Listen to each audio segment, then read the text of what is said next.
ಬಯಲ ಮಾನಸ ದೇವ ಪ್ರಭುವಾಗಿ ಬಂದ, ಜ್ಯೋತಿ ಭುವಿಯ ಬೆಳಗ್ಗೆ ಪ್ರಭು ದೇವರ ಜ್ಯೋತಿ ಭುವಿಯ ಬೆಳಗ್ಗೆ.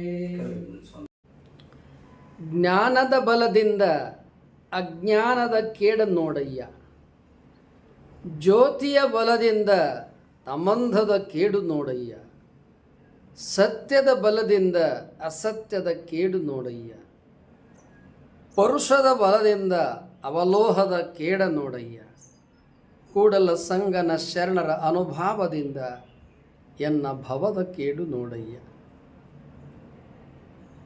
ಬಹಳ ಸುಂದರವಾದ ವಚನ. ಇದನ್ನೇ ಹೋಲುವಂಥದ್ದು ಒಂದು ಉಪನಿಷತ್ತಿನಲ್ಲಿ ಒಂದು ಮಂತ್ರ ಇದೆ.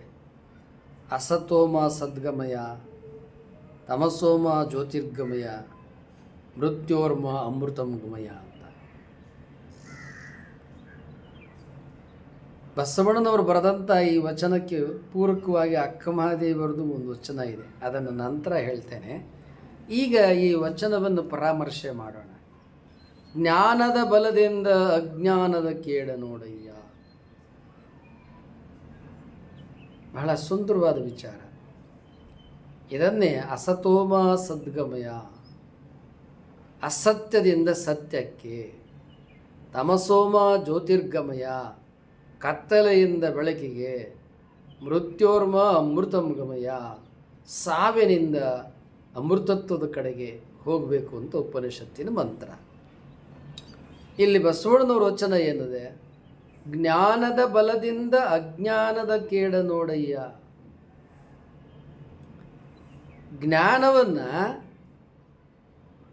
ಎಲ್ಲಿ ಅಜ್ಞಾನ ಇದೆ ಅಲ್ಲಿ ಜ್ಞಾನವನ್ನು ತರಬೇಕಂತ ಹೇಳ್ತಾರೆ ಇಲ್ಲಿ. ಇದು ಮಹತ್ವ.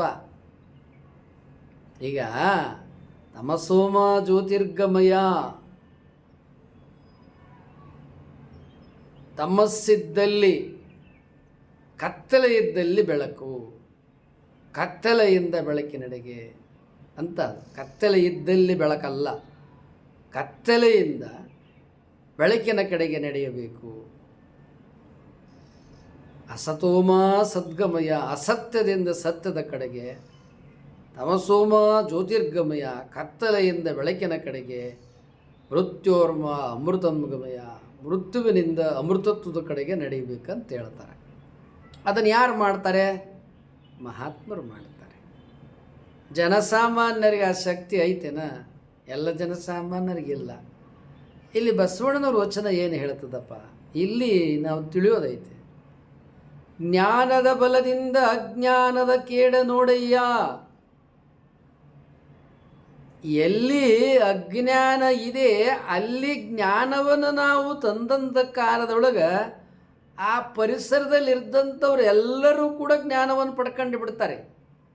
ಒಬ್ಬರೇ ಅಲ್ಲ, ಅಜ್ಞಾನವಿದ್ದಲ್ಲಿ ಜ್ಞಾನವನ್ನು ತರಬೇಕು ಅಂತಾರೆ. ಈಗ ಶಾಲೆ ಯಾರಿಗಿವೆ ಇಲ್ಲ? ಎಲ್ಲಿ ಶಾಲೆ ಇಲ್ಲ ಅಲ್ಲಿ ಶಾಲೆ, ಅಲ್ಲಿ ಶಾಲೆಯನ್ನು ತಂದಾಗ ಇಡೀ ಊರಿಗೆ ಶಾಲೆ ವಿದ್ಯಾಭ್ಯಾಸ ಶಿಕ್ಷಣ ಸಿಗ್ತದೆ. ಆದರೆ ದುರ್ದೈವ ಈಗ ಏನಾಗ್ತಾ ಇದೆ, ಎಲ್ಲ ಕಡೆ ಶಾಲೆಗಳು ಮುಚ್ತಾ ಇದ್ದಾವೆ. ಸರ್ಕಾರಿ ಶಾಲೆಗಳು, ಖಾಸಗಿ ಶಾಲೆಗಳು ಎಲ್ಲ ಕಡೆ ಹೆಚ್ಚಾಗ್ತಾ ಇದ್ದಾವೆ. ಇದಕ್ಕೆ ಕಾರಣ ಸರ್ಕಾರ ಮತ್ತು ಅಧಿಕಾರಿಗಳು ಮತ್ತು ಅಧ್ಯಾಪಕರು ಕೂಡ ಹೌದು ಅಂತ ಹೇಳ್ಬೋದು. ಜ್ಞಾನದ ಬಲದಿಂದ ಅಜ್ಞಾನದ ಕೇಡ ನೋಡಯ್ಯ,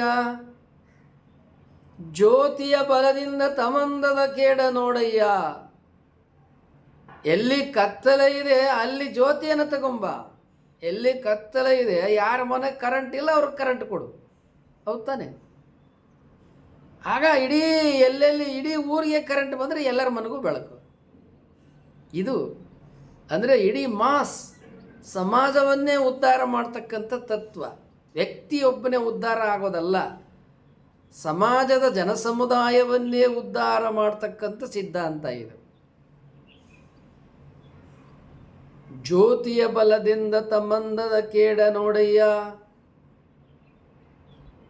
ಸತ್ಯದ ಬಲದಿಂದ ಅಸತ್ಯದ ಕೇಡ ನೋಡಯ್ಯ. ಎಲ್ಲಿ ಸುಳ್ಳಿದೆ ಅಲ್ಲಿ ಸತ್ಯ ಪ್ರತಿಪಾದನೆಯನ್ನು ಮಾಡುವ ತತ್ವವನ್ನು ತೆಗೆದುಕೊಂಡು ಬಾ. ಇದು ಹೇಳಿದ ಮೇಲೆ ಕೊನೆಗೇನು ಹೇಳ್ತಾರೆ? ಪರುಷದ ಬಲದಿಂದ ಅವಲೋಹದ ಕೇಡ ನೋಡಯ್ಯ. ಅದು ಹಿಂದೆ ಇದೊಂದು ಪರಿಕಲ್ಪನೆ ಇತ್ತು. ಹೇಗೆ ಅಂದರೆ, ಚಕ್ರವಾಕ ಪಕ್ಷಿಗಳು ಬೆಳದಿಂಗಳನ್ನೇ ಊಟ ಮಾಡ್ತವೆ, ಇನ್ನೇನು ಊಟ ಮಾಡಲ್ಲ ಅಂತ. ಬಹಳ ಸುಂದರವಾಗಿದೆ ಅಲ್ವಾ? ಅದು ಕವಿಕಲ್ಪನೆ. ಆದರೆ ವಸ್ತು ಸತ್ಯದಲ್ಲಿ ಚಕ್ರವಾಕ ಪಕ್ಷಿಗಳಿದಾವೋ? ಇಲ್ಲ. ಹಾಗೆ ಇದು ಒಂದು ಕವಿಕಲ್ಪನೆ. ಪರುಷದ ಬಲದಿಂದ ಅವಲೋಹದ ಕೇಡ ನೋಡಯ್ಯ. ಆ ಪರುಷ ಏನಿದೆ, ಎಲ್ಲಿ ಹಿತ್ತಾಳೆ, ಕಬ್ಬಿಣ, ತಾಮ್ರ, ಹಿಂಗೇನೇನೋ ಇರ್ತಾವಲ್ಲ ವಸ್ತುಗಳು, ಲೋಹದ ವಸ್ತುಗಳು, ಅಲ್ಲಿಗೆ ಪುರುಷನ್ ತಗೊಂಬಂದ್ಬಿಟ್ರೆ ಅವೆಲ್ಲ ಬಂಗಾರ ಆಗೋತವಂತೆ. ಇದು ಹಿಂದೆ ಒಂದು ಪರಿಕಲ್ಪನೆ. ಅಂದರೆ ಬಡವ್ರನ್ನೆಲ್ಲ ಶ್ರೀಮಂತರು ಮಾಡುವ ಪರಿಕಲ್ಪನೆ ಇದು. ಎಲ್ಲಿ? ಬರೀ ಕಲ್ಪನೆಯಲ್ಲಿ, ವಾಸ್ತವದಲ್ಲಿ ಅಲ್ಲ. ಯಾಕಂತೇಳಿದ್ರೆ ಪುರುಷ ಅನ್ನೋದು ಇಲ್ಲೇ ಇಲ್ಲಲ್ಲ. ಸೊ ಆ ರೀತಿ ಇದೊಂಥರ ಭಾವದ ಶ್ರೀಮಂತಿಕೆ, ಕಲ್ಪನೆ ಶ್ರೀಮಂತಿಕೆ.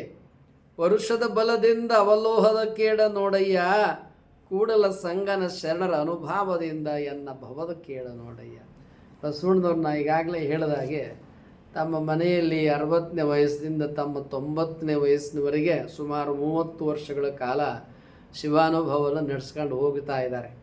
ಆ ಶಿವಾನುಭವ ನಡೆಸೋ ಕಾಲಕ್ಕೆ ಅನೇಕ ಶಿವಶರಣರು, ಶಿವಭಕ್ತರು ಎಲ್ಲ ಬರ್ತಾರಲ್ಲ, ಅಲ್ಲಿ ಅನೇಕರು ಶಿವಾನುಭವವನ್ನು ಹೇಳುತ್ತಾರೆ.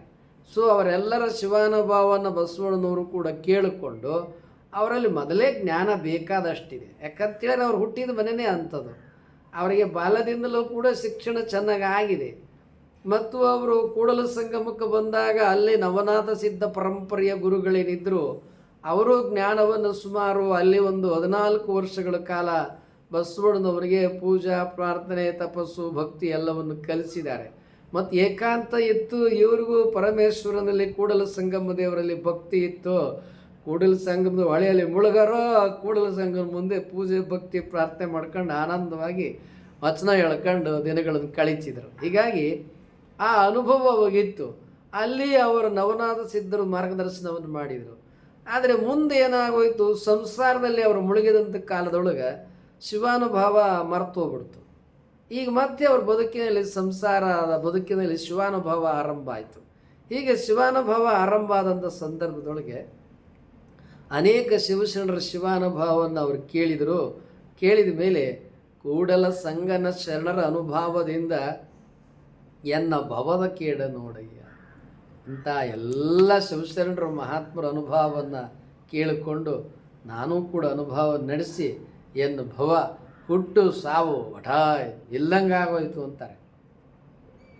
ಎನ್ನ ಭವದ ಕೇಡು ನೋಡಯ್ಯ, ಹುಟ್ಟು ಸಾವು ಇಲ್ಲದಂಗೆ ಆಗೋಯ್ತು ಅನ್ನೋತಕ್ಕಂಥ ವಿಚಾರವನ್ನು ಬಸವಣ್ಣನವರ ವಚನದಲ್ಲಿ ಹೇಳ್ತಾರೆ. ಇದೇ ರೀತಿಯಾಗಿ ಅಕ್ಕಮಾದಿಯವರ ವಚನದಲ್ಲಿ ಆ ಅನುಭವದಿಂದ ಅವರು ಬಹಳ ಅಮೋಘವಾಗಿದೆ ವಚನ. ಬಸವಣ್ಣವ್ರ ವಚನ ಬರ್ತದೆ, ಆಗ ಅದನ್ನು ಉದಾಹರಿಸ್ತೀನಿ.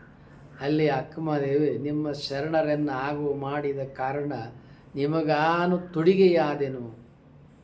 ನಿಮ್ಮ ಶರಣರನ್ನು ಆಗು ಮಾಡಿದ ಕಾರಣ ನಿಮಗಾನು ತುಡಿಗೆಯಾದೆನು.